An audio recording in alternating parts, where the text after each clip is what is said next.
Hello students, we are going to discuss topic angular displacement and angular velocities। तो इससे पहले हम straight lines में जब बात करते थे, स्ट्रेट लाइन में when object is moving in x direction, तो यहाँ पर ये डिस्टेंस जितना उसने ओरिजिन से कवर किया that was known as distance D और डिस्प्लेसमेंट और डिस्टेंस। हमें जब इसकी वेलोसिटी निकालनी होती थी, what we did, velocity is equal to displacement over time, rate of change of displacement is known as velocity. Fine, now उसी कॉन्सेप्ट पे अब हम सर्कुलर मोशन को डिस्कस करते हैं। एक ऑब्जेक्ट अगर सर्कुलर मोशन फॉलो करती है तो उसको ओरिजिन से हम मेजरमेंट्स लेंगे, ओरिजिन होगा ओ, और उस केस में हम ओरिजिन को लेते थे origin of Cartesian coordinate system. इसको इक्वली हम देखते जाएंगे। Now when the object was at position P position पर ये ऑब्जेक्ट है तो ओरिजिन से उसका distance radius of the circle बताएगा। उसी तरह से जब हमारी ऑब्जेक्ट ओ पॉइंट पर है और उसने नाउ एक डिस्टेंस ट्रेवल किया, यहाँ पर हम ले लेते हैं पॉइंट पी, इसने एक डिस्टेंस ट्रेवल किया आफ्टर सम टाइम क्यू, तो ये डिस्टेंस हो गई हमारी, जिसको हम एसआई यूनिट में मीटर्स में कैलकुलेट करते हैं, एसआई यूनिट में मीटर्स में देखते हैं।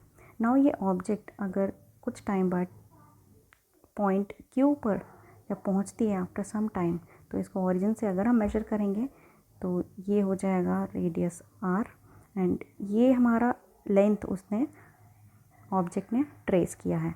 तो ये डिस्टेंस पी क्यू लीनियर के केस में डिस्टेंस है, लेकिन जब हम सर्कुलर मोशन की बात करते हैं तो यही हमारा जो डिस्टेंस है that distance is given by theta, means angular displacement is a quantity that is analog of displacement in linear motion, और in other words circular motion में जब डिस्प्लेसमेंट क्रिएट होता है एक ऑब्जेक्ट का एक पॉइंट से दूसरे पॉइंट तक पहुंचने के लिए, तो उसको हम बोलते हैं थीटा, और उस थीटा को बोलते हैं एंगुलर डिस्प्लेसमेंट। मतलब एक यहाँ पर एंगल 0 था और इस ऑब्जेक्ट ने जब पी क्यू मूव किया तो ये एंगल उसने ड्रॉ किया, ये हो गया हमारा एंगुलर डिस्प्लेसमेंट। एंगुलर डिस्प्लेसमेंट को हम एक तरह से और लिख सकते हैं, जैसे हमने ये सर्कल कंसिडर किया, इस सर्कल में this point is this is radius r and this pq is the arc length which is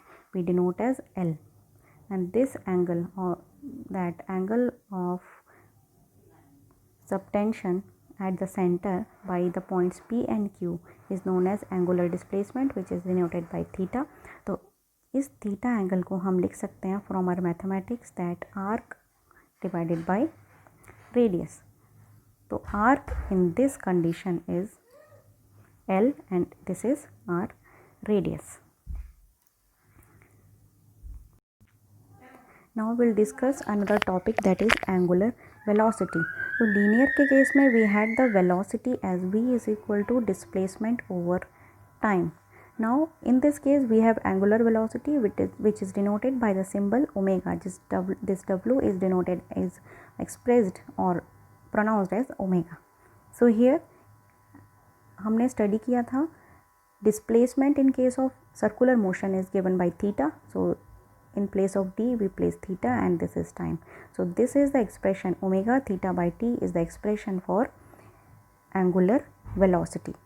Theta, the displacement in case of circular motion, its SI unit is radian, so the SI unit of velocity, angular velocity, is given by radian per second। So what will be the direction of velocity, angular velocity? So let's suppose that the object is moving in this circle, this circular motion, and in this circular motion the object is moving anti-clockwise। So हम use करेंगे अपना right hand thumb rule. जो हमारा thumb है right hand का वो point out करता है the direction of angular velocity, and हमारी जो फिंगर्स जिस डायरेक्शन में कर्ल होती हैं वो बता रहा है कि हमारी ऑब्जेक्ट किस डायरेक्शन में मूव कर रही है। तो फिलहाल इस डायरेक्शन में the object is moving anti clockwise, तो हम अपने एंटी क्लॉकवाइज डायरेक्शन में अपने राइट हैंड के फिंगर्स को रोटेट करते हैं या कर्ल करते हैं। तो हमें दिखाई दे रहा है इस ओरिएंटेशन में हमारा राइट हैंड का जो थंब है वो अपर डायरेक्शन में पॉइंट आउट कर रहा है। इसका मतलब हमारी जो वेलोसिटी, एंगुलर वेलोसिटी की डायरेक्शन है ये है in upper direction. Now considering the case again, if the object is moving in anti-clockwise direction in clockwise direction, so what we'll do, we'll change the orientation of our right hand और हमारी fingers को हम right clockwise direction में curl करके देखते हैं, तो हमारी ओरिएंटेशन चेंज हो गई और हमारी थंब रिप्रेजेंट कर रही है इन डाउनवर्ड डायरेक्शन।